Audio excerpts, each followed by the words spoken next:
Wait, hold on. I gotta pull my Twitch before I do anything. We need to. Nope, no one cares. Nobody cares? We're live. Wait, we're live? Yeah. We're live. Yes. To quote Bill O'Reilly, fuck it, we'll do it live. Ladies and gentlemen, it's Monday night, motherfuckers, and welcome to the Genders with Dice Monday Night RPG podcast, coming to you live in living color from the bowels of the internet basement at 7 p.m. Central Standard Time, the only time zone that is real and or fucking matters. Hey, we got a podcast! Oh, yeah. We have a full house tonight, people. Boys and girls, those undecided, how the fuck are we doing? It's Monday. Yeah. Monday has been fucking Monday, and I will tell you that right now. I'm awesome. But first things first, ladies and gentlemen, we got our seducer producer Joe. How's it going, everybody? We got the best note taker on the planet, Jen. Hell Slacking. We got Zoe just built a computer. Yay! Natalie putting children down to come do pods with us. Nobody puts down children like I said that Sam wrong. described. Yeah. We don't. Sam described. It's fine. As in for sleep, not hallucination. To sleep. And not the Sleep or different dirt kind nap? of sleep. Not a regular sleep, bedtime sleep. Everybody's favorite GM who can't spell the word plan, Kristen. That's me. And in a surprising turns of events not going last, the internet's favorite dipshit, me, and special guest returning to grace us with his presence, my favorite person to just nerd out about wrestling and Warhammer and old Magic the Gathering sets and why One 5e fucking is the podcast. best system ever. Motherfucking Matt is back. Yay! Hi. Hit the applause button. With lots of enthusiasm for me as well. See? It's I a am crazy loved. historic day today. It is. It's a thing. We had to bring in all the experts. I didn't. Yeah, that was on purpose. Fuck yeah. So, boys and girls, do we have gaming wins? Probably. Let's make them quick today. Joe My Let's said- gaming make win them is I played AD&D and it was fun. Joe Did anybody fucking die? We'll just go in Nobody order of died. appearance on your screen. Kristen, you're up next. Whenever Joe's done. Oh, Joe, I'm done. was that yours? Yeah, I'm done. I don't have anything right now. I haven't done shit all while for a week. Matt, Matt, you you got got one? any gaming wins you want to share? There are people who, if they find out I'm on this podcast, will listen in. No, I cannot share the gaming win that I have so far. Suffice it to say, the table that I am running has hook, line, and sinker twist that is going to completely melt the minds. Excellent. We love a good twist around here. We do. That didn't have any kind of sexual connotation to it whatsoever. Twist And we in a don't kink shame cradle. here. Twist in a Jen? cradle. I got a 2-part gaming win. One is my husband's gaming win because he did BG3. He finally made it out of Act 1. He actually beat the game over the weekend. Yeah. So, and now Props to he's the working chat. on another playthrough. So he did it in honor mode. So now he's just on casual or custom, something like that. So he's playing through it again because he's an achievement hunter. And then my gaming win is I did the homework for today for our topic, and I'm excited Yay. about it. Hell So yeah. I have it pulled up right now. I'm going to print out a character sheet because Guess who did no I wanna play homework it. on that topic? but you knew about it. I didn't know It's anything these about it. two. These two did no homework right here. Not even I close. was busy. There's- I had to. There was homework. I had to drive to DC to pick this shit up, boy. Ew, gross. Not even on your best day, kid. Oh, Natty Lady, what's up? Not really a gaming win, but I paid off the rest of my student loans today.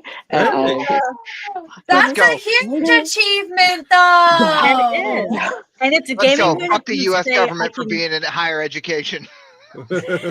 yeah, ma- the degree make I it a don't gaming use. win. It's more money for gaming. That's already Yeah, out of the Yes. budget. Exactly. Dice.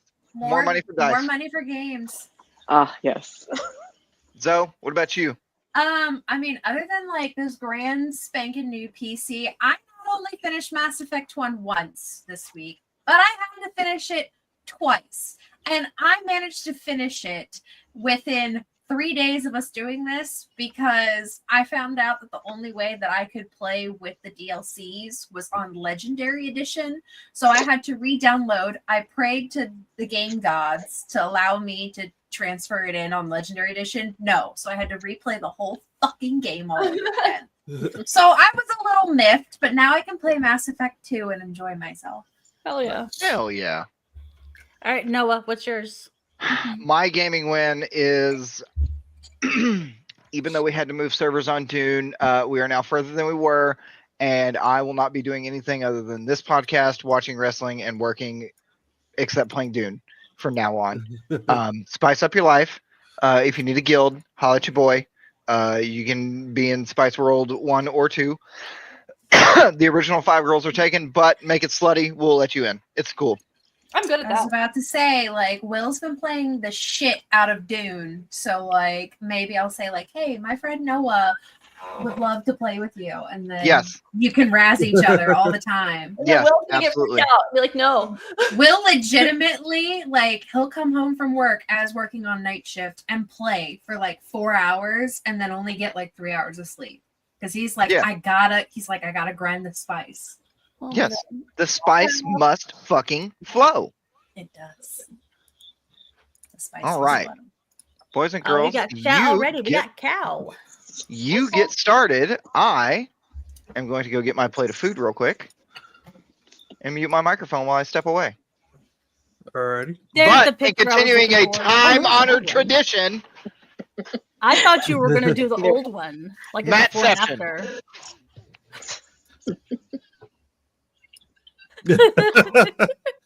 All right, so today's topic is Daggerheart, the review. Also, the news that came out today. There's a lot going on. We were going to review it last week, but I'm kind of glad that we're reviewing it this week.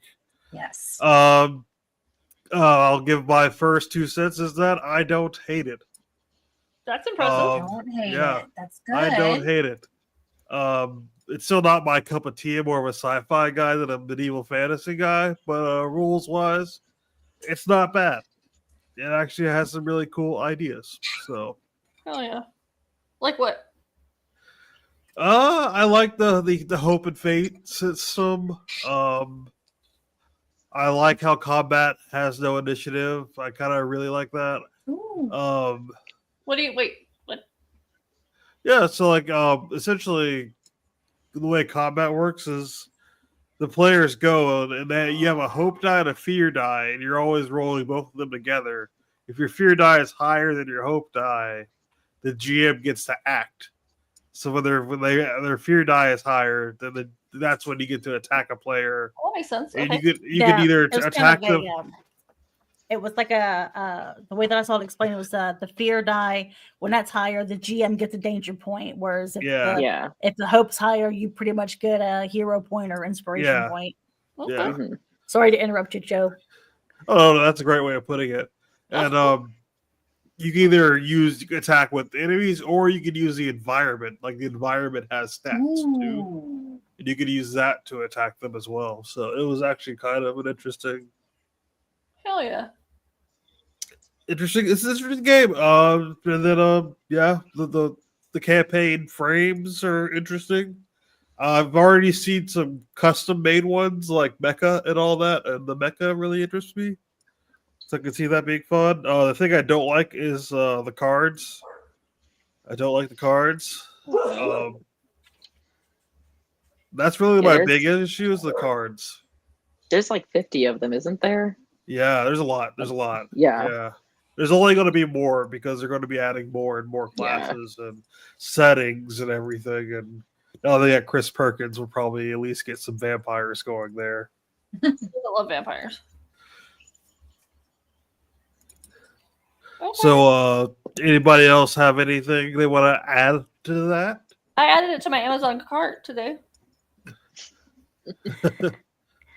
I am currently printing the character sheet because I like how, like, I'm not sure yet if I like that the character sheets kind of come not really pre-made, but I do Mhm. like how it seems to be very beginner friendly to where you're not having Yeah. to look at your sheet, look through the book, look through the sheet, look through the book.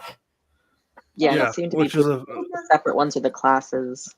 yeah, and then the it cards gives you keep all all the of your suggestions. abilities in front of Mhm. you, which is nice. So you don't have to look at the book because players don't look at the book. Is a big thing. They don't know the rules. They just look at you and say, "What can I do again?" And it's like, I've told you 13 times now. What's a book? Yeah, Well, Yeah, and but- yeah, but if you're running the campaign, you know, the GM has the book, yeah, and then you can just Yeah. hand out the sheets to everybody's like, okay. So for those who don't know, this is the sheet. yeah.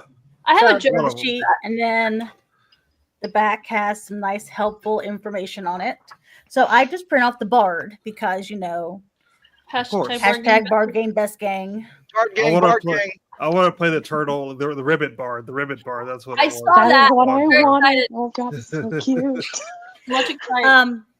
Cow. I noticed there was cow people in the so Mhm. they don't call them races, they call them ancestries. Yeah, And there's some classics in there. You know, the elf, halfling, human, yeah. orc, stuff like that. But then there's a couple of other ones that There's like they throw in Seraph, there. which is like Angel, which is like Azamar kind of. Are they Mhm. biblically accurate? No, I don't know. No. Oh well, no, that would be 1,000 eyes and all that. But Damn. that's a what was I beholder. going to say? You can do half races, by the way. Mhm. You can do half races very easily. You just take one aspect from one and then another aspect from the other, and it works seamlessly, which is something that D&D 2024 could take notes on. Just say it. You know, it's Like, okay to have half races. So it's not just like 3 or so half Mhm. races you can do. If anything, apparently they're all compatible biologically. Okay then. That Yes, works. so as a bard, you can fuck a frog. Just saying. Listen, as a bard, everything's compatible. Yeah. You just gotta have the right dice rolls. That's all I'm saying. Yeah. So that's that was I want to get you guys' opinions on it. Based I would on- love to do a campaign on this. Like I Oh, just looked at this 100%. shit today and I'm like, I'm down for this. Yeah, And it's easy dice, just the 2 D12s. yeah. And you know, it said, oh, 2 colors. Like, oh, Yeah, that's it's so now, easy. what 2 colors can I pick from? Yeah. That's the hardest. That's the hardest part for the players is what 2 color dice do I pick? I'm gonna Hardest use part my for white the- and red and my red and white dice. I will say this: game is going to be a lot harder for GMs to run than Why? 5th edition, Really? because it requires you to actually game master. Nope. Ah, Kristen's out. She's done. I'm out. No dice. ah. It requires you to make up. You're constantly making up consequences because if they roll with fear, they get a consequence. If they roll with hope, they get a boon if they spend the hope. But generally, they're moving the story with the hope. But if they get fear, that's when you're like, well, your shit's about to get fucked up in some way or another. Either small or big, it doesn't matter. It could be like you slip out in a puddle, or it could be something big. You know what I mean? Like, and yeah, it's like This danger is points in one- 7th Sea. But so you could probably like co-GM this, right? If you want to have Yeah. one GM focus on the fear and one GM focus on the Mhm. hope. So you Yeah, kind of like got that devil angel shoulder thing going on. I choose fear. Kristen, you think what I'm That's thinking? The problem is both of us are evil. Damn. Yeah. But see, then you can go with a fear and a fear. Well, and Or that's like a actually scare kind of and like a a super fear. Well, I'm like part Just kinda- Fae, so just mean what you say because you're gonna get the literal translation of it. That's kind of what I like about it is that you do get fear points as a GM, but Mhm. also like fears aren't automatic. It's like if you roll with higher, your fear dice higher, you automatically something bad happens. But the GM also gets fear points that they can spend later, and they can add it. Like they can add another attack or whatever, and really, it makes it interesting. And like I said, the biggest thing I like is the initiative not being individual initiative, round robin style. I like the more popcorn initiative. Well, because when you're, when you go into a battle, when you're actually in a physical fight, IRL, that's, you don't take turns. Yeah. Mhm. You just, well, Yeah, we take turns and we snap our fingers. We got our switchblades out. And Hell we- yeah. No, you squeeze until it just goes some click. choreography. Sing a little ditty. Not that ditty. Not that day. Oh, Tupac's birthday was today. Oh, shout out Tupac. Hell His yeah. birthday is today. Yeah. You take that back. Mm. He was born Hey. in 71. I Some learned of that it- from my Alexa this morning. I'm just saying, some of us carry Pox memory with them everywhere they go. Okay. Matt, do you have any thoughts on this Daggerheart game? So first things first, I've never seen it played by not the Critical Role cast, and that's significant because Matt. They're all experts. Well, no, because Matt and his team, his table, they actively ignore rules that don't Yeah, help with their yeah. game. They're completely rule of cool to that degree. So it's if you go online and you go to look at like their Age of Umbra camp sessions that they've been doing, or the Christmas the holiday episode, there's a bunch of rules that they just ignore, throw so you out. don't get a Which good on- yeah, sense of the game. My initial thought is this game does not know what it wants to be and tries to be everything. It's definitely trying to be generic. Well, the reason I say that is this, and not generic. It tries to be everything. So it's a class and level system, but it's really kind of narrative and free form. And you're open to do whatever you want, but here are physical cards that tell you what you can do. And for a game that relies on your imagination, but yet also requires physical props, like I said, it's trying to be too much, I think. Yeah. Now it could very well be, because I'm literally 26 pages in and I've been reading since we started. So it's like I said, the sense that I get is it's trying too hard to do too much. I could be vastly wrong, but I've never seen a group running it rules as written. The only groups that I have seen run it are groups who flagrantly ignore rules, which if you're doing that, then you're not actually playing the game. I mean, well, you are, but like it doesn't Have you seen give our you Fallout a good... table? No. Trust me. Yes, you have. But there's a difference between a table home ruling a system to make things easier for that Than table an actual play versus an actual play by the company promoting the product, Mhm. doing things that don't line up with the product they're promoting. And I think that's, like I said, the end result is I trust the Critical Role group. I trust Matt. I trust the developers that have been brought on. I trust Arrington Press. Yes. The problem is the game feels like too much all at once. Does it? It just feels like it's trying to pull a lot of load in a bunch of different ways. That's what I'm talking Yeah. about. It feels like as a person who reads a lot of games, it feels like they took like 10 different games and put it into one. Oh no, they openly admit to that. I literally yeah. just read that. Like it's like page 4. Yeah, it's like bands of what's not Bands of Blades, but what is it? Page they're Page 6. There is literally 1, 2, 3, 4, 5, 6, 7, 8, 9, 10, 11, 12, 13, 14, 15, 16, 17, 18, 19, 20, 21, 22 games that they credit as touchstones to help you understand their game better. And then they specially call out 1, 2, Can you refill my 3, water for me? 4, 5, 6, 7, 8, 9 games. And they're like, we really liked this system from this game, so we pulled it out. And it don't get me wrong, if it works for their table and it works for whoever table decides to use Today, it, like awesome. while I was cooking dinner. Fucking great. But if you're literally every game designer has 20 games in their brain that they can pull pieces from, but it feels like this is a patchwork quilt that was designed to really speak to the play style of the people who do Critical Role and who really appreciate Critical Role.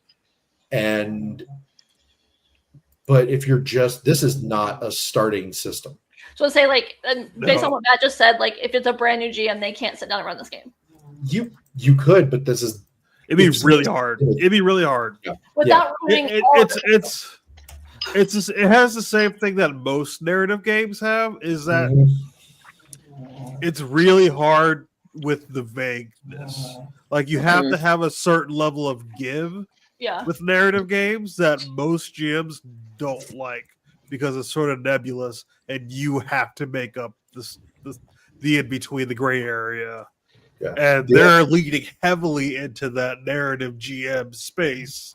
Sort of like the Star Wars Genesis system games, where it's like there's like complications and consequences with the roles. It's like, well, what does that mean? Well, you have to figure that out. Right. Yeah, and like as a new GM, I don't think they can. I don't think you should put that on them. The players, I think it's easier for the players. I think new players would probably get it because, like I said, everything's on the sheet. You get a couple cards. Right. They have a few abilities. I don't think it would be hard for players at all. But I think for GMs, it would be really, really hard. For my style of play, it would be fine. I would be fine with it. But you've also been GMing for how many years? Yeah. And you also GM different systems. So you do your AD&D. You've done Pathfinder? Well, no. I have not DM'd AD&D or Pathfinder. I've DM'd Old School Essentials with the advanced rules. But I mostly do Rifts with like Savage Worlds. I've done like the Palladium system. What other games? I've done Powered by the Apocalypse games and a bunch of other small indie games. Yeah, a bunch of other small indie games. Mutant Year Zero system. I've done that. I don't think it'd be easy for a new GM to run. I think it would be deceptively easy. Like I think you would think it would be easy at first, but it would be terribly hard. Many options. Yeah. Mm-hmm. And yeah. So it's not to say that. Yeah, not to say that 5th edition is easy to run, because 5th edition is not easy to run either. So right. Wait, did Joe just not shit directly on 5th edition for a whole ass second and then casually move on like nothing happened? No, I said 5th edition is not easy to run. No, it's not. Yeah, I have played Swords and Wizardry.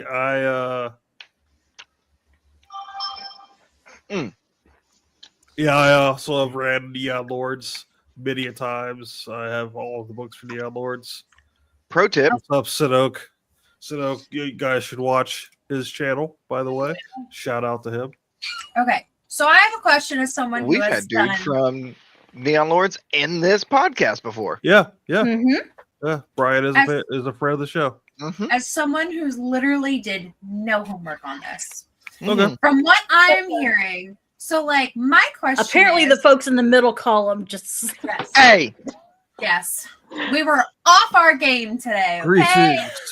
Greetings. So I guess my question is, because hearing what Matt and Joe were saying along the lines of how they took inspiration from all these different games and basically like mashed them all into one. Would you have preferred that they created something entirely new rather than taking inspiration from everything? Yeah, Yes. that's what's left to Exactly. pick Like from. that's my like wondering is because there's so many great systems out there that obviously like spawn off like other areas and stuff like that. Like for instance, like Dungeons and Dragons, I don't believe is the original, but I know it spawned literally like basically yeah. a majority of them. I could go into the politics of that. D&D kind of So- is the original, but I that's what I'm saying. I don't believe it's the it's original, but it's Roundstein one is technically the original. Okay. So then what would you but D&D just prefer? put it out to where it's more Yeah. But what would you mainstream. prefer in an original system? I guess that is my question as someone who did no homework. What would you guys think that they should have done versus what they did put in? I don't know. See, like I'm not a game designer. I'm a game player. Well, You know then what I what mean? would Like- you want as a player then? What, like, I guess that's the way I'm trying to frame it. I would want something that gave it flavor. Right now, it is bland. It is white rice, and I need it to be at least basmati white rice. You know, what I mean? I need a little bit of flavor. In My fucking boy. you know what I mean? You need it to be that Spanish yellow rice. Yeah, but it's got this very generic setting, very, very, very generic setting, and then the rules are an amalgamation of, you know, the good ideas from other games. Yes, sweet rice. Joe said, "You have brought me a beer. Now please dress it." Well, so here's the thing. So Daggerheart was built. The first thing you have to understand with any role playing game is why was it built? Because that tells you a lot about the kinds of stories and the direction that they want to go. So first things first. Cyberpunk Red is really great. Well, so here's the thing. Daggerheart was built by the Critical Role community for game streaming. Okay. Yeah.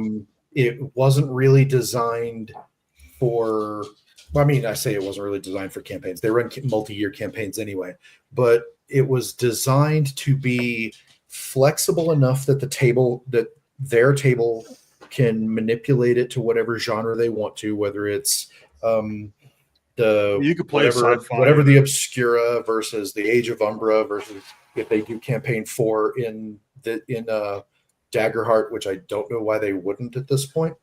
They've been trying to get away from D&D for this entire time. But it meets their Grumpy. need. It meets their need in that it is complicated enough that it's crunchy enough that it feels like a role-playing game on a stream, but it's narrative enough that if they never really roll dice, then it flows. Most people who are very into Critical Role are into Critical Role for the narrative and for the character interactions. They're not there for all the crunch that you get in traditional D&D. Yeah. And I would argue that traditional D&D was holding back Critical Role to a degree, which is why Matt was just ignoring rules left and right. Dimension 20 did the same thing. Dimension 20 also ignored giant swaths of rules. Well, I think, like, as someone who watches Critical Role, like, not religiously, but enough to where I enjoy it and it's a part of my life, I do appreciate the narrative aspects, but I also appreciate, like, the whole, like, rules lawyering almost that Matt did in, like, the first campaign, I guess you want to do, where he was, like, a little bit more heavy-handed with it, because it helped me learn how to play D&D a lot better. But I also think, like, for instance, God, I'm losing my train of thought. I also, like, that's where I was going. I was thinking about how sometimes when I'm sitting there, I'm like, oh my God, this VOD is like 6 hours long. What did they do? It's literally an entire session of combat. That's what they did. And I was just like, holy cow, guys. And that's one of my issues with 5th edition, just in general, and Pathfinder. which is why I don't play those. Is very slow combat. No, I agree Uh, because I'm running a game that my son-in-law, future son-in-law, was like, yes, we should play 5th edition D&D. So because I love them, I ran it, and the problem is half of those games devolved into one combat session, and then so it takes forever. that's it. Yeah. So there's no chance for role play, no chance for characterization. It's literally just do my stats beat the thing's stats, and that's And I can go into the detail why like the rolls don't even matter in 5th edition because it's always target number 8, but like, and it like challenge ratings just lift that target number 8 based on how like you level up. So as you get a +1, everything else goes +1. So 5th edition doesn't matter because it's always the same challenge rating no matter fucking what. Mhm. So it's like leveling means nothing. You don't actually get more powerful because everything else levels the exact same way that you level. That's Everything's on a scale. yeah, like that's one of my big issues with 5th edition is that it's because it's like at its core, there's just nothing there. right. And understand, I'm not trying for once to bash on 5th edition because we're talking about Daggerheart, and I think that to go back to Zoe's question, I think that Daggerheart is built for the Critical Role community and for the people who have learned to play the game the way that Matt Mercer and the Critters have taught people to play. Because no one here can deny that like Pandemic plus Critical Role like brought D&D into mainstream to where people are doing it way more often. So the thing is, for the group of people who this is the way they learned to play, right? Then I think Daggerheart does that very well. I think that there's a lot. I also have to be really careful and check my own assumptions when I'm looking at this because I'm trying to see a game that I haven't actually played or read before. And also I need to create at least 3 characters in it to really understand it. No, not necessarily. That's a really good way to put it. That you need to. I always do create the characters to really get a feel for it. That's a really good idea. Well, every time I ever pick up a new game system, that's the first thing I do is I sit down and I create 3 characters because it tells you. Looking at a character sheet tells you what the designers wanted you to do, and also it's the first thing you do with your players too. So like you have to know how to do it. So you have to do it. But it lets you also be like, all right, I'm going to build a beat face. Okay, this is how I would kind of do that. Okay, now I'm going to build a spellcaster. How does magic work in this game? Okay, this. Okay, now I'm going to build a skill monkey or somebody who's really built around doing things, not beating face, not casting magic, but doing things.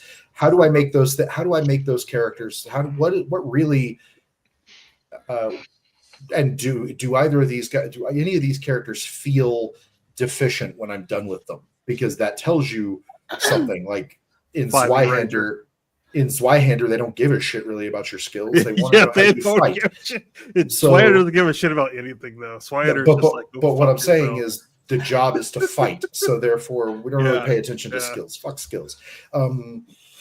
But yeah, so I haven't created characters in this yet. I haven't really played it or seen it work out, but I'd be willing to give it a try if I knew that there was a table open to unplugging all of their assumptions about gaming and give this a complete clean slate, which most of the table that I play with right now, they have the play experience they want. And so I don't want to go and completely uproot that, I noticed with some things on it when I was watching the little quick, it was Matt Mercer's video that says, get your sheet together. I watched Jenny D once because Jenny D is the love of my life. But how he was talking about different, with different concepts and such. I'm like, I've seen, when he talks about with this and this or the damage things. I'm like, I've seen how Dimension 20 has done that. Now, I don't watch Critical Role as often as I watch Dimension 20. So I'm watching Dimension 20. Let's see. Yeah, Wednesday night we'll have episode 3 of their current one, Cloudward Ho. And they've been, it's all their stuff is homebrew, but you can see where they've picked up things and they'll change their campaigns throughout. So they did, was it Misfits and Magic? Their season 1 and season 2, the combat and skills there was a good bit of difference between them because they were still pulling things from like they did Never Stop Blowing Up, which wasn't their core group. Never Stop Misfits and Magic wasn't their core group either. But you can see when they do their campaigns, and I recognized some. I am so scattered right now. When he was doing the video and talking about different things, I'm like, okay, I know where that's from, and I can kind of I've seen where this comes into play, so I've seen it, but I don't have as much experience with. I mean, my D&D like experience is from you guys. Yeah. The Fallout campaign we've been working on, Dimension 20. Like I've watched almost all of their campaigns. That's like my dinner show. So I sit there for like 30 to 45 minutes and I watch a chunk of an episode. And a little bit of Critical Role. But I like Dimension 20 better than Critical Role too. I find them to be more entertaining, and you can tell that they're improv, whereas Critical Role is more. They're all UCB kids, so yeah, like they're like the top of the top when it comes to improv. They're the best. Yeah, and then Critical Role, they're actors. A lot of them are character voice actors. Yeah. Some of them have had some screen time too, but so they're really good at acting out their characters.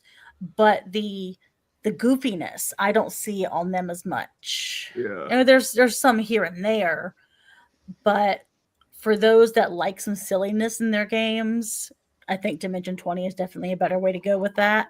Yeah. And but with Critical Role, if you are like a rules person, aside from them playing Daggerheart and not listening to their own rules, then they're good to watch for that. But I don't think I've seen Dimension 20 do just a straight 5e campaign. I'll tell you right now, Brendan Lee Mulligan does not use initiative rules as written,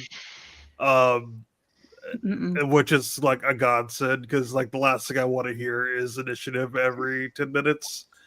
And if I was to run a 5e campaign, that would be the first thing I'd get rid of is individual initiative. That's all I'm saying. I will say this as far as the Jeremy Crawford and Chris Perkins thing. I think this is kind of a sign of the industry in that now. Those guys from Wizards of the Coast? Yes. Oh, okay, so they crossed. We're going in. Yeah. Okay. So I think because Chris Perkins, say what you want about his 5th edition stuff, he is a damn good writer. He's a damn good writer. He goes way back to like the Dragon magazines and all that. You can read his stuff. He is a damn good writer, and them bringing him on will make for a better ecosystem long term because he will be able to create cool custom worlds. Mm-hmm. Yeah, and I mean, like, it's kind of scary for Wizards because it's like that brain drain is huge because two of the best game designers on the planet have gone to this smaller company, and this game is new and people like it. And they joined with fucking Matt Mercer, the narrative god that he is. Well, so whoa. No, give me a second. So listen, I'm ensorcelled by Matt every single time I hear him speak. So for the people that are living under a rock, this morning it was officially announced on the Darrington Press ecosystem, Critical Role ecosystem, that Chris Perkins and Jeremy Crawford, who are arguably the driving force behind modern Dungeons and Dragons. Yeah. And by modern, I mean like just pre-pandemic, fourth and fifth. Well, I'm saying like fourth and fifth, whatnot. They're Sorcerer the was my ones. favorite They're bird. the ones who have seen Dungeons and Dragons into this whole new ecosystem. They recently, a couple months ago, announced their departure from Wizards of the Coast. And But, Mike Merles also left. Mike Merles is another person who also left. but I don't think Merles is going to Darrington. But anyway, No, this morning it was announced he's at Asmodee. He's at Asmodee. Sorry, he's in Asmodee, which is that doesn't count because that's a Hasbro subsidiary. Asmodee is their board game side. But the thing is, this morning it was announced that Chris Perkins and Jeremy Crawford have taken positions at Darrington Press. There's a couple of things that. So first off, in addition to Dungeons and Dragons, which is what everybody knows them for, they've also been involved, like the press conference list, Star Wars role playing, Warhammer Fantasy, Blue Rose, a bunch of other stuff. All of which are good games. I have a theory. I have a theory, but so the issue is that what I believe is the issue is that Wizards of the Coast has all of their eggs in exactly one basket, which is Dungeons and Dragons, right? And it's a 2024 rules, which nobody liked working on. It's technically two Nobody baskets. enjoyed it. That's beside the point. Every edition of D&D has gone through rules revisions. I'm not worried about that. The thing Shut up, is, Grumpy Corn. That's what I'm talking about, Corn. Let's fucking go. the thing is, so Jeremy and Chris with incredibly huge game designer resumes. And the other thing to be aware of, if you're not familiar with the industry side of things, is that game designers, game developers, they move around to companies all the damn time. So them leaving one company, moving to another company, that's not as big a tectonic shift, except for the fact that they are the driving force behind the success of Dungeons and Dragons. Now they are over at Darrington Press. Are they going to be in charge of Daggerheart? I don't believe so. But the thing is, Darrington Press is a publishing company. It's a publishing house, not just one game. And I think that's what drove Perkins and Crawford away from Wizards of the Coast. Is Wizards of the Coast is only ever going to do D&D. Anybody? Yeah, it's the only thing. Yeah. Which Now I have they a can theory. create whatever they want. I have a theory about D&D too, and I think they're just going to do what they're doing with Magic the Gathering and licensing the fuck out of other licenses, and then just making books for each license. Like why they don't have a Final Fantasy 5th edition book out now makes no sense to me. Because Square Enix has a licensed RPG already, and they're not going to. Oh, really? Yeah, I didn't even know they had one. Now it's strictly based on 14. The ball they call it be repeatable at Darrington. I think that. So the question was, do I think that it's gonna do I think that it's going to be lightning in the bottle? I think that there was a perfect storm that happened during COVID that Chris, Jeremy, Matt, Brennan, they all happened to align in just the right way that led to the explosion of Dungeons and Dragons. I don't think that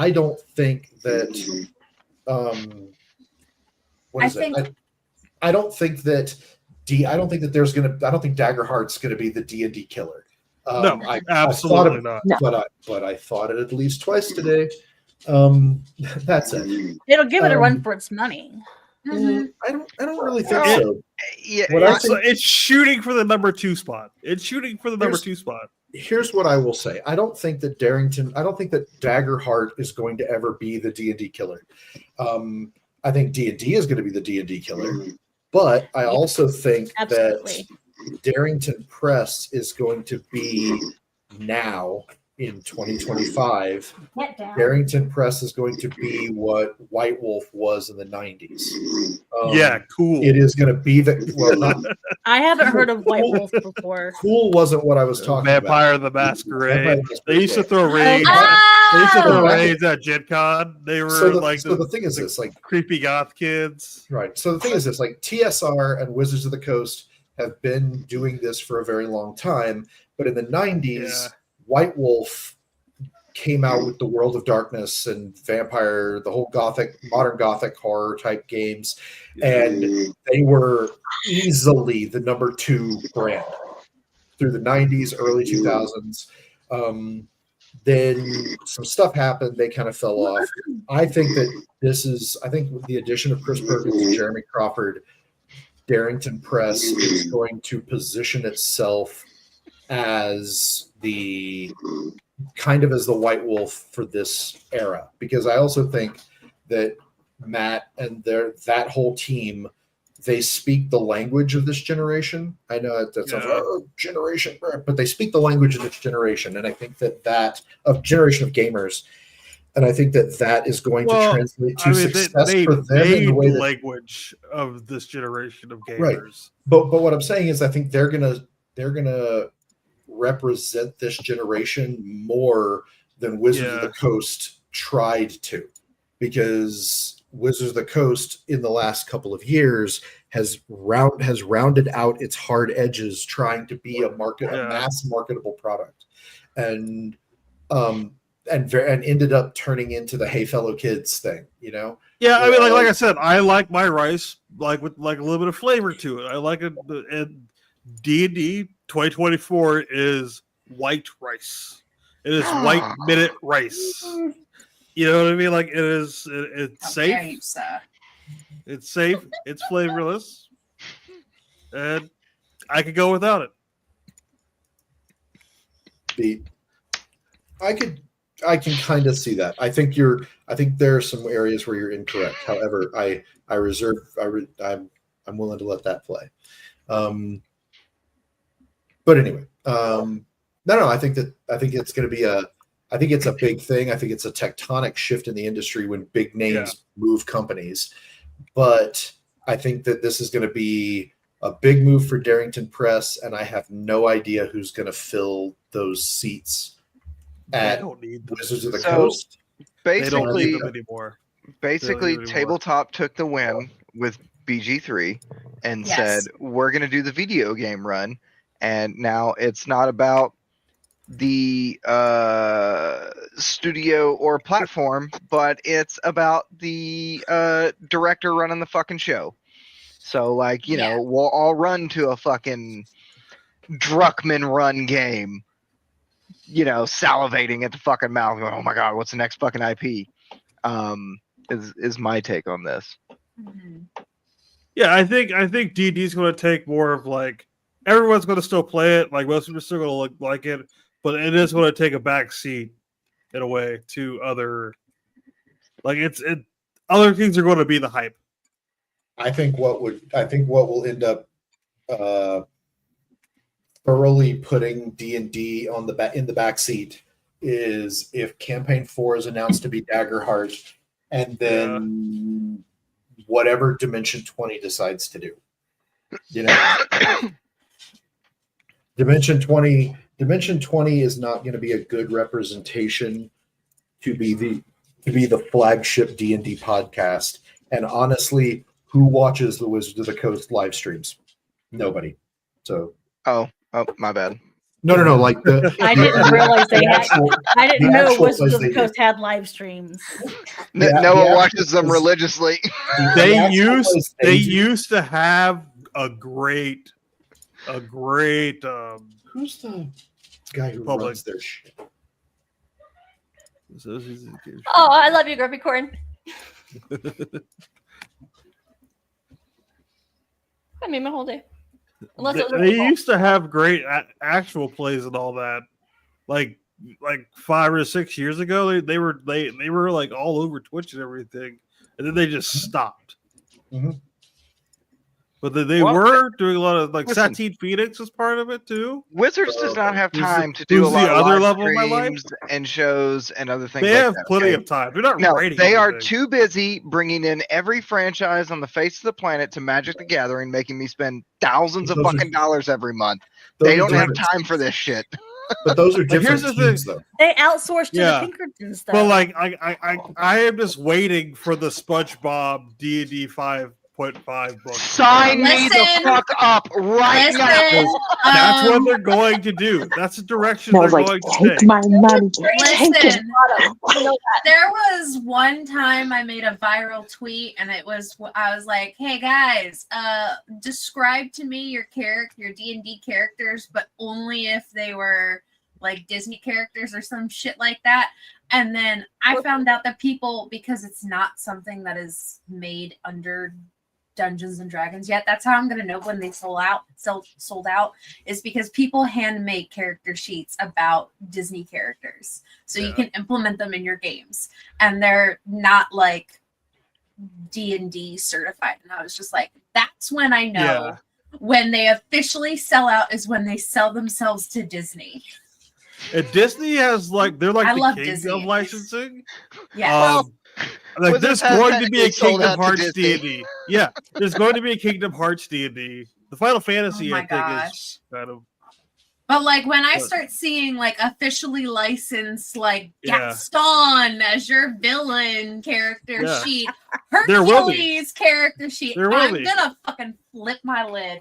Oh, side note on that I one. will be the first one to play Mushu. I'm just going to say it. I'll be the first one to play Mushu. Listen, if that comes Dishonor out, on your house. that will on your be cow. like another like a campaign that I would dream of doing is like a Disney Dreamlight Valley situation, but D&D. Yeah, yeah. Who We should is add that the- to the schedule. We just need to do that. Yes. Who is Gaston's little buddy? What is his name? I cannot remember. LeFou. That's who Ludwig reminded me of in our 7th campaign. That's exactly how I pictured. Which version? The cartoon version where he's a nincompoop, Yes. or the live action version where he's actually like paying people to like Gaston and he's a smarty pants? No, the Disney cartoon version is exactly how I pictured Ludwig.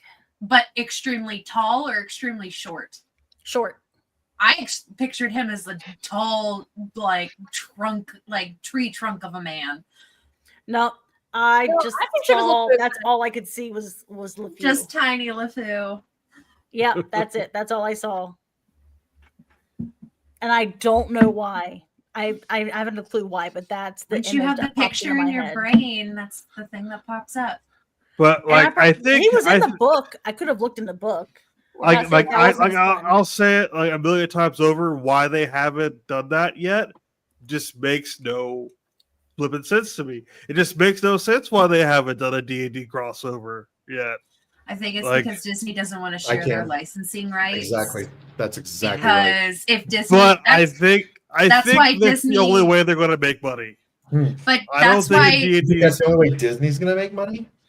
Just- in the RPG space. They don't- Disney only made the live action remakes is because they were going to lose the licensing Yeah, for those Yeah, characters, which is why they renewed.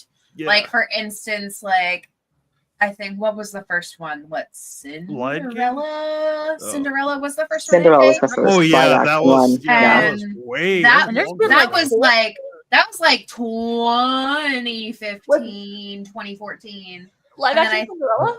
Yeah. Mhm. Yeah, it was a Wasn't while it ago. It was like maybe early Dude, on, Alice in like Wonderland early might have been teens. before that. Well, Alice Yeah. in Wonderland, is that Disney sanctioned or is it on its own? Mhm. Because it's technically Alice in Wonderland through the Mhm. Looking Glass. Well, then Yeah. then technically, then Alice in Wonderland is technically the worst. Well, I think here's the deal. Here's why you're never going to see a Disney RPG, because Disney wants to control how Mhm. it's Yeah, they want the narrative. They How control the narrative. how its IP is presented. They don't the want reason- Mickey Mouse going off and being a murder hobo.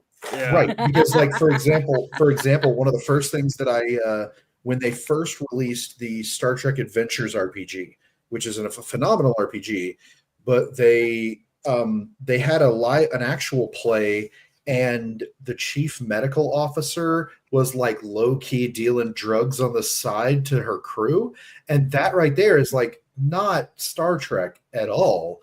No. So if you if you think Paramount was maybe going, do we let that slide? Like, what do you think's going to happen the moment they do a live play of the Disney RPG and Mickey and Goofy go off and like knock over a candy store? Like that right there Great, great Or you got, premise. like Great Daffy, premise. or you got like Daffy As a- and Daisy like Give me all the honking money, in the oh. corner. Yeah, Right. be careful, As I a- got Better watch As out, a- Goofy! I'm pulling out the Blicky the Mouse Gatool. Make a little toodles. well, as a gamer, well, that's just it. As a Fucking A, I'm gamer, done. as a gamer, the idea, the image totally wins us, and we're like, yeah, let's do Yeah. that. But from the perspective of a Disney Of executive, Disney, yeah, being they would we hate really that, want to yeah. give free reign for this thing to happen, and I don't think, and as Well, a result, that's I don't why- think they're ever going All to right. let go of that. That's IP why for the the age-old same advice Yeah. is, if you're gonna make a sex tape, play Disney music in the background, because if it gets leaked, it's gonna get taken down immediately. All right. So then, I guess we're getting close to the end. I guess this is a question as we're talking about this. I guess for everybody, because this popped into my head. If you could, with no like ramifications about people, like with legal or whatever, what would be a system from your favorite thing that you would want? Like one of mine would be like I would love a Disney system, but another one would be I would love a Percy Jackson system. Because to me, I like that universe. That's like my comfy universe right there. I would want a narrative-based Battlestar Galactica game. There you go. Ooh. There's your Percy Jackson system. What is that? Oh, okay. Mythic Thanks. something. Mythic Odysseus of Mystic Theros. Odyssey of Theros, which is a D&D supplement. Actually, what you might look at is, was it World of Darkness? White Wolf created this system once upon a time called Scion, where it was Breaking broken Bad into is three I different remember categories. Scion. good. But the demigod category was you're actually a demigod of some other deity, and like you get powers, but like the more you lean into your divinity, the more you start like tying people Yes. into your pantheon, and like you start wrapping people into your destiny for good or bad. That sounds good. And I'd like yeah, that. it's kind of this weird. It's a modern day. Think of it like American Gods. You know, Ooh. It's So like- fucking it's like- good. it's like American Gods, but like imagine if, as Mr. Wednesday is just going around doing his shit and he's looping people in, like they start getting tied in to his fate, good or bad. You know, so yeah, Scion was an amazing system. I think I would also like Knights of the Old Republic, but in the old D6 Ooh. Star Wars D6 system. Mhm. That would be That'd be choice. cool. I think The D20 system, the Saga D20 system is fine, but the D6 system is delicious. Yes. The Like, what do you Sandman think more about- universe Yeah. would be epic. That would be so good. That'd be rad. I would like an update of the Know Your Role playing game. A lot of new wrestlers since then. Just saying. Just Okay. saying. Jen, how about you? The first thing that came to my head was the Infinite book series by Jeremy Robinson. I have no idea if anybody else has heard of it. But it's an audio book series that my husband listens to, and I've listened to it, and I'm like, well, I gotta know what happens in the next book. It's like, it's an entire, like 6 different books actually end up coming together into like 3, which come into like 2, which into like 1. And it's eventually Wait a the minute. writer is written into his own story. Wow. But What's it's the a name of whole the lot of books? it's the Infinite Saga or Universe Dear. Infinite by Jeremy Robinson. I think I've It's heard read of by this. R.C. Bray. I think I've Um, heard of this. The only God book damn I it, that was skipped plus my idea. is Torment. That's the only book I don't like. And that was just weird. So I have a question for Matt specifically. Go off, King. Go off. Mhm. Y'all are so. Do you think this Jeremy and Chris thing puts too much of a spotlight on Darrington to where, I think it gives him credibility, honestly. like, okay, so yes, it gives them credibility, right? But it's the okay, but what are you gonna do, and what if it doesn't work? Well, first things first. Like I would equate it to like 343 taking over Halo from Bungie in a way. Like, okay, cool, this is exciting. Now what?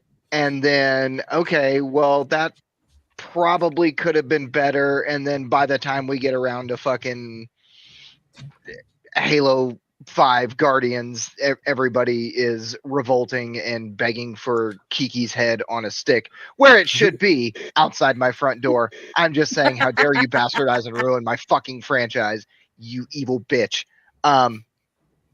But yeah, like, I mean, do they put themselves in that danger, or is it? So I think that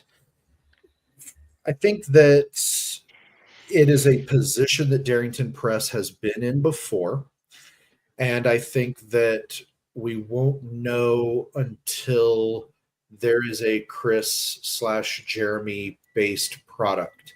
The reason I say that is because when Critical Role, when Matt and their team were like, we're developing our own RPG. In fact, we're developing 2 RPGs. Everybody immediately went into 2 camps. Either one, it's the D&D killer, or 2, they're going to create a game that's this like Twitch-friendly slop fest that's going to fail. That it's going to fail. Blah, blah, blah, blah, blah. And it's somewhere in the middle, right? They didn't expect a game that was tailored for the market, built for thing. And I'm not saying that Daggerheart's bad. I'm saying I haven't really dug into it, and it feels like it's trying to do too many things. So, but I still think it's a decent system. The other thing is, Candela Obscura is using the Infinite World system, and it is a really good system. So I think that as long as they don't have to put out a 10 product, they have to put out a consistent 7 or 8 product. Now, when Chris and Jeremy come over, I see that same thing of like, oh my God, either they're going to build the D&D killer, which they're not, or they're going to try to put out something and it's going to fail horrifically. And the media sphere is not going to realize that not every game designer's game is perfect, and they may get together and put something out and it's going to be good, but it's not going to be like the thing they expected it to be. And they're the thing the community expected it to be. And so it might fall flat a little bit. So you're kind of in nudes camp down here. I'm in let's wait and see. Because I expect it to be, I expect what they're going to do to be good, because they have a track record of doing good things. They know how to write. Right. It's like when Monty Cook left D&D. Yeah. When Monty Cook left Dungeons and Dragons and went to World of Darkness, he created Monty Cook's World of Darkness, or he left WoD and created Monty Cook's World of Darkness. It was a really great game, but it didn't have the firepower behind it. I think that Chris and Jeremy moving to Darrington Press, they have firepower behind them. So now it's a question of what do they do with that firepower? And I think that they have, with Critical Role, they've got the platform they need. So it's a wait and see kind of situation for me. I'm not going to run out and grab whatever that they're selling, because there's only one game. I'll send it to you. Yeah. Although to touch on the question about the game that I would really want to see, I would want to see a tabletop role-playing game of swashbuckling and intrigue, exploration, and adventure taking place on a continent, which is a land of magic and mystery inspired by our own Europe, and players would take roles of heroes thrown into global conspiracies and sinister plots, exploring ancient ruins of a race long vanished and protecting the rightful kings and queens of the continent from murderous villains. I feel like that was read from that a script. sounds familiar. I may or may not Yeah, and I would want a world where you are a hero, an icon You should of the invent that. continent, Oh, ready I to should live invent and die for causes that matter. okay. You brave, yeah. Basically, yes, I'm reading the back of Assassin's 7th Creed Sea. would be really good. Assassin's Creed Black Flag's called 7th Sea. Move on. Yeah. Matt, Yeah. Matt, get out of here with your baguette nonsense. The thing is this: Horses and baguettes, throwing it aside, taking some things aside for a second. red boots. 7th Sea is what a narrative game should be. Yeah. It has the correct level of fluff to crunch. Mhm. D&D is a crunch game. It's really designed for this. And that's part of why I said, like, there's a lot of crunch here for a narrative game in Daggerheart. There's a lot of mechanics and, I'm going to play this card, which gives me a plus this versus my this, gives me advantage on this. And there's a lot of that crunchiness going on in a game that's really supposed to be about character interactions and drama and flowing, moving from one scene to the next. And that's why I say it's I want to read more. I want to be convinced, but I'm not. It just seems like, I mean, I think you could have something in the middle. I think they were trying to go for something in the middle because obviously it's not a PBTA game. Like, I think PBTA kind of fits the same 7C where it's like it's easy, it's more narrative based, it's easy to play, everything's on your character sheet. But I think they're trying to go somewhere in the middle, and because like D&D really isn't a narrative game at all. Like, it's just like like the only narrative based system they have really is the inspiration thing. yeah. I really think the point of Daggerheart is they wanted a lighter rules version of D&D, and and from what I've seen of Daggerheart is a lighter rules version of D&D, not rules and it's light. quicker. It's flowier. Not rules light, but rules lighter. And I think that's what they want, because most of the critter population, that's what they dig that, Yeah. Anyway. I like what Nude said with the such thing as an IP killer. There's either the OG that's already dying, or the new one ends up settling for second or third. And I think that is what's happening, because D&D will always be D&D. Like, when I describe any other IP that we're using or another system, I always tell my mom, because she participates in this even though she has no idea what's going on. But she was also there for the Satanic Panic in the 80s for D&D. But the way I explain my games is it's like D&D. So you're telling a story and you're rolling dice. That's essentially what all these systems are. Whenever I roleplay, I just tell people who don't know anything about it, I'm playing Dungeons and Dragons, and then they're like, "Oh, okay." Yeah. I will say this: I think that whatever system that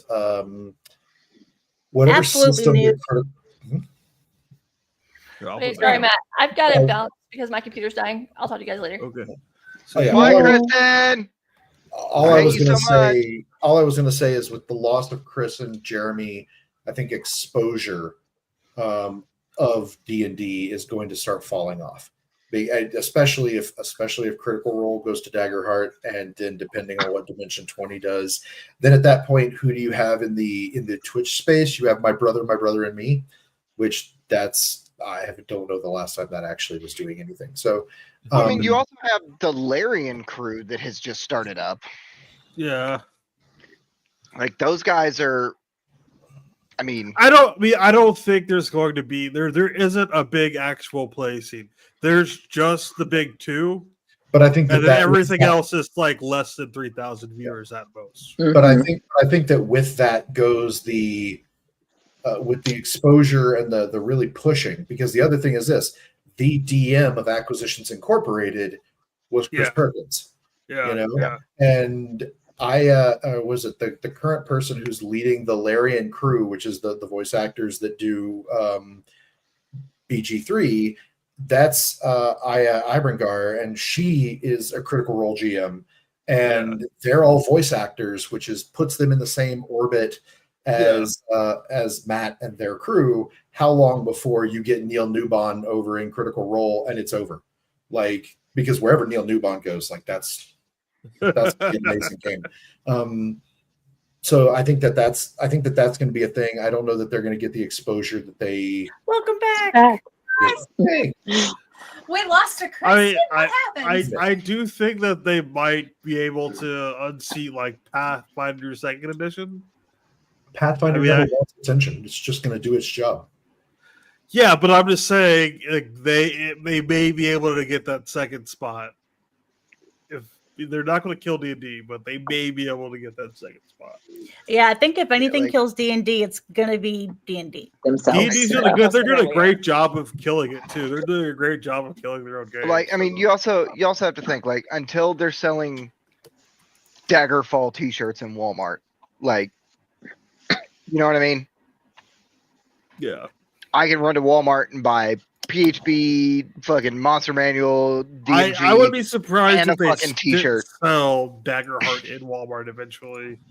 But like T-shirts and all that, probably not. Unless there's Yeah. like, I mean, Critical Role, actual play T-shirts that allude to it in some sort of way. Yeah, unless they But- start selling replicas of Sam's fucking shirts. Yeah. Sam does have some interesting wardrobe choices. Listen, I appreciate the fuck out of Sam because Sam is to Matt what I am to Kristen. Yes. Yes. 1,000. I have one job to make the DM go, fuck. Okay, if you're the Sam, then who is the Taliesin? Because for every Joe. Sam, there has to be a Taliesin. I think Joe. I don't know I these don't know. references. The Critical Roles cast. Taliesin Jaffe is like I think Joe resident is the, goth kid. I think Joe is the Taliesin. I would put myself as Because the as way Liam. Yeah. the way that you two worked together on that whole killing off Saturday thing, and Mhm. you are both chaos monkeys, Noah Make and a Joe. mind level shit. Yeah, you two are definitely Sam and Taliesin. Like Taliesin is 100%. always 5 steps ahead of everybody else, and people joke that he's like 3,000 years old Right, that's because not he's such Speaking a of- good fucking player. Matt, did you get to see me kill Saturday? I have not. I've been busy with work and stuff. So You should go watch it. Okay. Zoe Good. tried. Saturday did That's try. I right. don't know what you're talking about. That's Zoe. The jacket, we don't know if the jacket was burned or not. Yeah, it is true. Saturday did shout out Etienne with his dying words though. So Yeah. Yeah. That Nobody was a good else. Episode. That was a good episode. Baguette. Baguette. specifically. But I mean, I guess So we're not going to anybody get who to our hasn't second watched that, topic. you need to watch but all 8 episodes. Wait, did we Yeah, have a our second- second topic? we did player empowerment, but I Oh. figured I That was think the we kind third of touched topic. on that. Yeah, Yeah, we kind of touched little on bit. that with Daggerheart because of Yeah. how player and GM friendly it is and is not. yeah. And It- about it's what def- players it wanna definitely see in the game. But yeah, empowers we the can still go player. into it.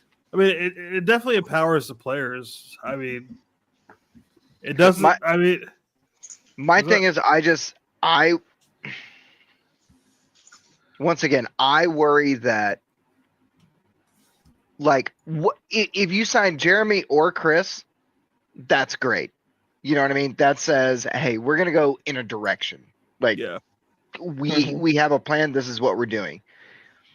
If you Decide take both. both of them at the same time, like that's like saying, Wrong podcast. yeah, wrong podcast. But I mean, that's like going, okay, I've I have signed Joe Montana, Jerry Rice, Michael Irvin. Like it's signing the all Madden team all at once. You know what I mean?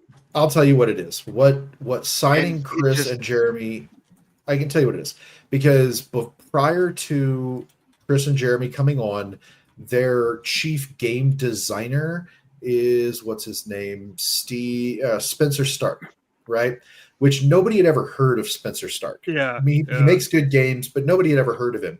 So at Darrington Press, Darrington Press kind of fell into that same vibe that that the Critical Role Foundation fell into, and that a bunch of the other and that the web store fell into. It's like these are little pet projects, side projects. By adding actual big name game developers to Darrington Press, they're saying, no, this thing is going to stand on its own. It's going to be its own creature.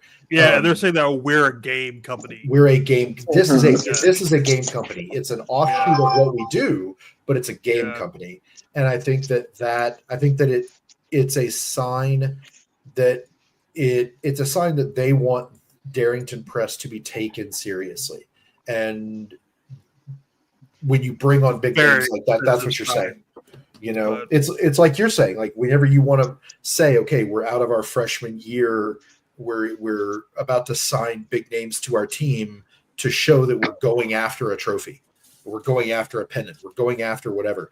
Like that's what I think this is for them. Is like, well, first off, they had two friends that needed a job, but also two friends that are going to come in swinging, and they bring that name, those names with them.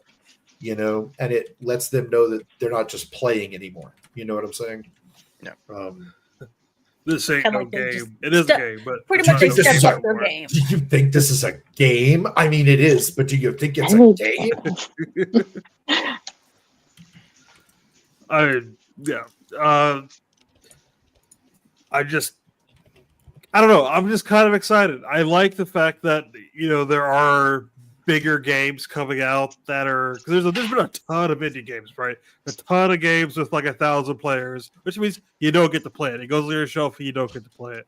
Yeah. And I like the fact that there are new options where the regular gamers are actually interested in it. So you might actually get to play it, so I don't have to play 5th edition. And that just excites me. That gets, you know, that makes me happy. I mean, if it's a system and it works, and like it's quote unquote streamer friendly, right? Because I mean, let's face it, it is streamer friendly for the six people that are here right now on camera. Like, if we're gonna play it, we need it to be streamer friendly. That's why every game that we have played on stream, we have had to modify the rules a little bit and speed up some things. Is because you can only keep so many people's attention for so long. Like, I mean, it's we're all ADHD, so that exactly. Yeah. Like, I mean, it's something I'm willing to try, but it's also one of those things where, like, wait, what were we talking about? Like, excited, but like, to bring it back to Nude's comment earlier, like with Cyberpunk, right? Yeah. Like, I got burned so fucking hard on Cyberpunk, like, just because. Like it wasn't even the performance thing when it launched. It was, you told me this is Deus Ex hack the fucking planet, and it's Skyrim with a fucking fancy lockpick. Like I had no expectations going. And it doesn't work. So like, I hate it. Now I have gone back since Cyberpunk 2.0 launched, and I will give them their flowers now. But it's like, I'm like, I'm excited, but at the same time, I'm like, are these motherfuckers about to CDPR me? And well, I mean, like, you already have the rules. I mean, like, you already know the basis. I mean, like, where are they going to be? They're just going to add new settings and stuff like that to it. I mean, it's not going to be. Yeah, but like, so massive. The reason I do have concern is because I know if there's two people at Wizards that have the fucking stroke to make changes to things, it's Jeremy and Chris. Yeah. And when all the new changes started coming out and rolling out, and Jeremy and Chris are right there on YouTube going, "Hey, this is gonna be fucking great. And y'all need to quit." Yeah, but they're already on their way out though. They're just like, "This is gonna be great." Right. Yeah. But it's like, but at that point I'm like, okay, if you're already on the way out, then maybe be like, I'm already on the way out. This shit fucking sucks. You know what I mean? But like, they can't do that. They're professionals. I know, I get it, but I'm like, it's like, okay, but are you gonna? Are like you 5.5 to me is a Cyberpunk Red? of gaming systems. Yeah, I mean, I see that. I'm not gonna argue on that one. Yeah. But it's just once again, I'm like, okay, are y'all gonna make some fucking swings, or are you gonna get in the batter box, fucking down by 2 runs, bottom of the 9th, and take a fucking bunt? You know, and it's I like, think they're probably going to bunt because it's like them bunting is still better than what most people can do. Unfortunately, all right, fair play. it's hard to bunt in the major leagues. Meh. You know, you're bunting a 100-mile-per-hour pitch. It's still hard to do. You know what I mean? Like, Fair enough.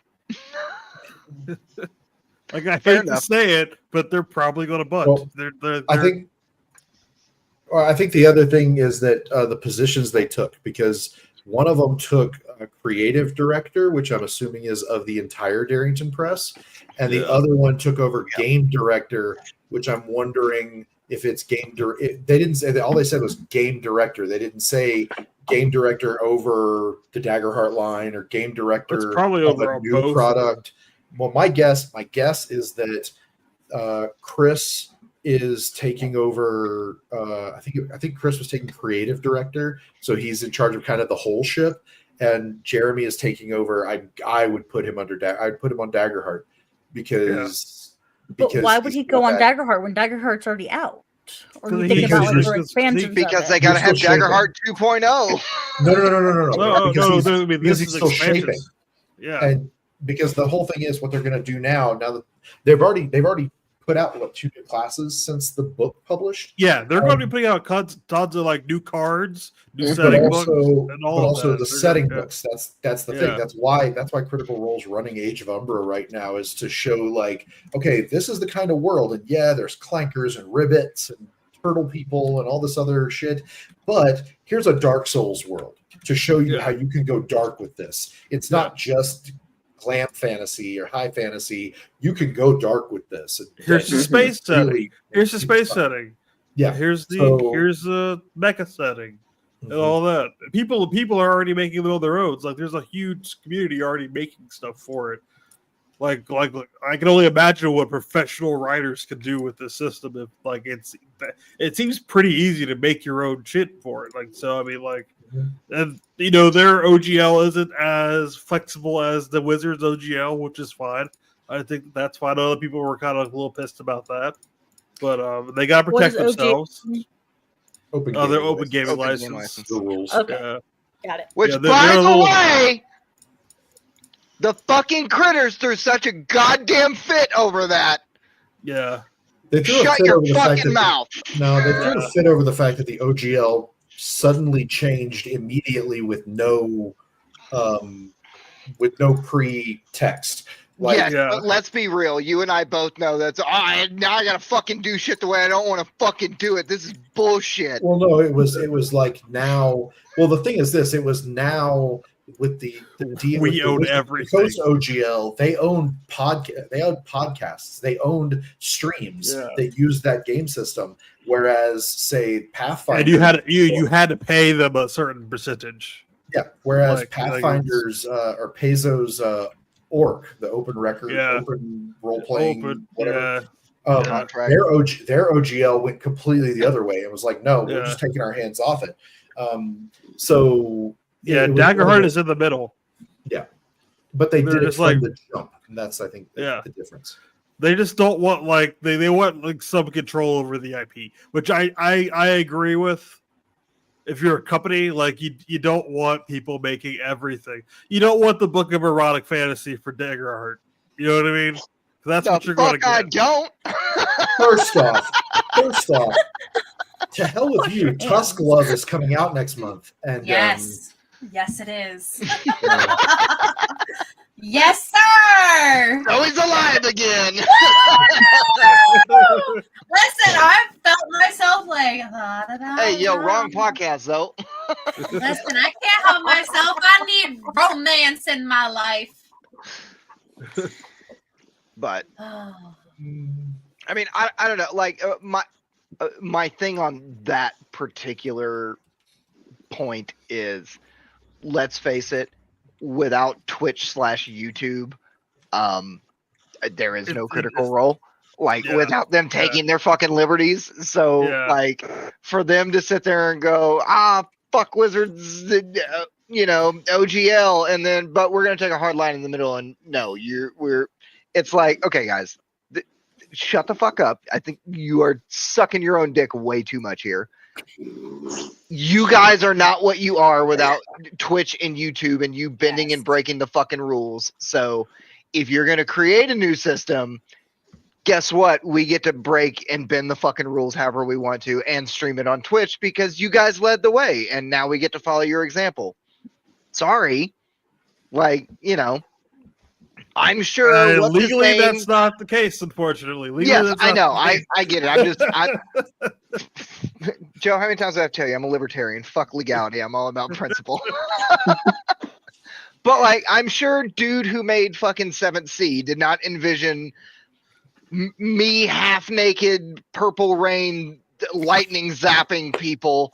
I am friends an with audience. John Wick. I am friends with John Wick on Facebook. Yes, he fucking did. Okay. Yes, But like, he fucking but what I'm Let saying that is like, Seems to be in a dream. nobody he fucking makes a thing and goes, you know what?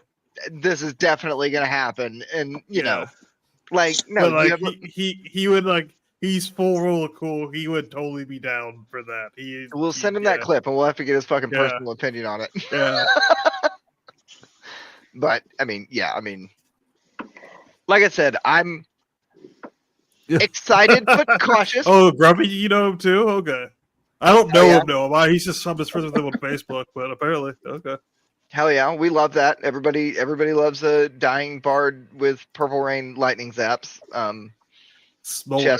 It's Smolder. Yeah, I used don't to know. work the other day, by the way. I don't know him, but I'm just friends with him on Facebook. Somebody asked me Oh, at look work at me. last week. They were like, because on we got casual Fridays, and I wore the tight jeans on Friday last week, and somebody was like, "What the fuck are you wearing?" I was like, "Don't worry, bitch. I'm smoldering at the moment." Master of horror pants. That's right. These are my Master of Horse pants. But anyway, with that being said, does anybody have any final thoughts in our last 2.5 minutes here before we book out of here? Yeah. Read Daggerheart. Don't necessarily buy it, but look at it and form an opinion and have a strong opinion on it. It's okay if you like it or you don't like it. But read it and get excited that there's new games coming out that, will hopefully get the people who only play 5e to play something else. That's exciting. And by the way, on that point right there, chat, if there's anything that like you guys think we would be interested in doing on stream, throw that shit in our Discord, let us know. That's why that thing is there, is so that we can interact with you, not in a fucking Twitch chat. But like, we have been talking about like doing more games, not necessarily a whole campaign, because we do have a podcast. We would like to talk about some shit every once in a while. But like, I'm gonna be checking into it just to see if it's something maybe that is okay for our group specifically, just because I know, we, like I said, we definitely tend to bend the rules. Let's be real, Yeah. Yeah. So if it's rules bendable, then we might give it a shot. But yeah, I'm not running it. I'm down I'll for just say that. that. I'm not running it. Joe's like, nah, out. you know what? Fuck it. I'll run the next game. No, because it'll be 5th edition. I'll run it. No, it won't be 5th edition. That's what we'll do. I'll run the next game. It won't be 5th edition. What will it be then? We'll put it to a vote in Discord. That's how we'll Okay. do it. I Yeah. say Star Wars. Jeez, don't stop, Joe. I can only be Hold so up. hard. I can only be I've been- so erect. Hold up. Stop, no. Hold up. I've been wanting to crack open in this system because no one's ever wanted to play with me. Oh, Avatar? Ooh. Yeah. I would be so down for that. I have been wanting to play this with people. Like I That bought sounds like it. a lot of fun. I bought it. I was there at Gen Con when they like were releasing like some of the expansions, and they were like, "Here, would you Matt's like it?" going And I for was the like, massive library. I don't have any friends to play. Ah! Oh my gosh! Like straight up, like I bought myself the starter set, and I've been like, I want to play you so bad. I'll There we play go. Avatar. There's our first two options. I have a ridiculous amount of knowledge that should not be had about Star Wars, and I don't even know a single fucking thing about Avatar except it had blue Oh, people. just go watch it. You, Just go watch So it. good. Oh, it's you rat bastard! You rat motherfucking bastard! How dare you say that in my presence? What? No, that's the Watch movie that it. James Cameron keeps releasing every time a new movie beats him at the box office, right? No. No. It's Dances with Wolves? Get Dances out. with Wolves? Okay. Right? Okay. Dances with Wolves To give CGI. to give you the quickest summary of Avatar, if there's You should watch it. If you haven't watched it, just binge No, watch it. so- It's good. heathen. Yeah, So dude. it's on my watch list. I do have it. I have to. It's I good. have. It was literally my childhood. Yes. I It have is so good. I remember when it came out. started and, like, Jujutsu Kaisen, Yeah. and as soon as I'm done, that is my next I watch. remember when the first episode aired. I and remember I too. legitimately would not stop yapping about this show. Like, Avatar is my Oh, favorite yes, thing on the yes. planet. Just I'll wait till the Netflix adaptation. No, It there is. is a No, a it is. Netflix It's adaptation. good. I have issues with it. I think they took all of the fucking fun and love out of it. They made everyone devoid of personality, and I hate it. It's just as bad as the movie, in my opinion. Oh What my god. movie? My The mother's original telling me off series my babies. is worth watching though. Go binge watch. If there's Yeah, anything you can honestly- take away from today, it's binge watch Avatar. I I'm probably think, gonna It's a do pretty it good now. watch. I think Yeah. your favorite character is going to be Uncle Iroh because he's everyone's favorite character. I don't know the Boulder because Mick Foley. The boulder thinks that you are talking way above his level. Literally, there's an entire episode dedicated to WWE. Yeah. Okay, I'm in. I'm in. And they Speaking of- literally said that. They said that Speaking on of the- WWE, it is 8:30 on a Monday night, and I need to go watch Monday Night Yes, Mommy you with the do. lady that I call mommy at nighttime. Yes, So- you do.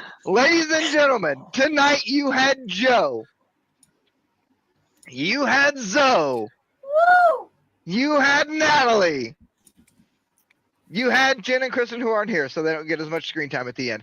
And the internet's favorite dipshit. And our special fucking guest making his return just because he wanted to see my beautiful fucking fluffy beard that I shampooed Yeah, and I'm conditioned special. just for him in the shower today. And I was thinking about him the entire time I was in there. Yes. Matt. A baguette. He said, "You can get the baguette right out of here, motherfucker." All right. Baguette that ass up. Anyway, ladies and gentlemen, it's Monday night, motherfuckers, and that means only one thing: that you've been live in a living color from the bowels of the internet's basement on the Degenerates with Dice Monday Night RPG podcast at 7 p.m. Central Standard Time with an extra 30 fucking minutes for you two special because we was talking about shit we wanted to talk about. We just be yapping. It was wine and yap for me. That's what I did. Thank you to everybody in chat. It's always a pleasure seeing you guys hang out. We love you. Come join the Discord. Hang out with us there. We're going to put a poll up sometime this week. Couple of different game systems that you guys suggest. We'll check that out. Hit us up on social. Send our clips out to your friends. Make them watch the pod. Like, subscribe, do all that bullshit because now we have to say those fucking things because we're not even sellouts, but we just want to hang out with more people because we need friends. Yeah. That's it. Yes. Just hang out. That's all we ask. We don't want Yes. your fucking money. I got my own. No. Fuck it. We all Yeah, have we're just- jobs. Yeah, We're you see this- oddly We're oddly popular on Twitch for some reason. So, Yeah, do you see this shelf of Live fucking Warriors, magic amiibo and replica lightsabers? I can afford my own shit. I don't need your, Patreon money. We just want you to hang out. That's all it is. Yes. Yeah. And but talk yeah. the shit. Come hang out, talk shit. We're gonna do games. We got more games coming up in the future. We're just gonna plan them. And we actually discussed a topic beforehand tonight, and it kind of worked, and we stayed on topic. So look at fucking us. We have evolved. And of course, Jen would show back up right as we're going off the air. I said I'd be right back. Okay, boys and girls, we love you. We are fucking out. Yes. Bye.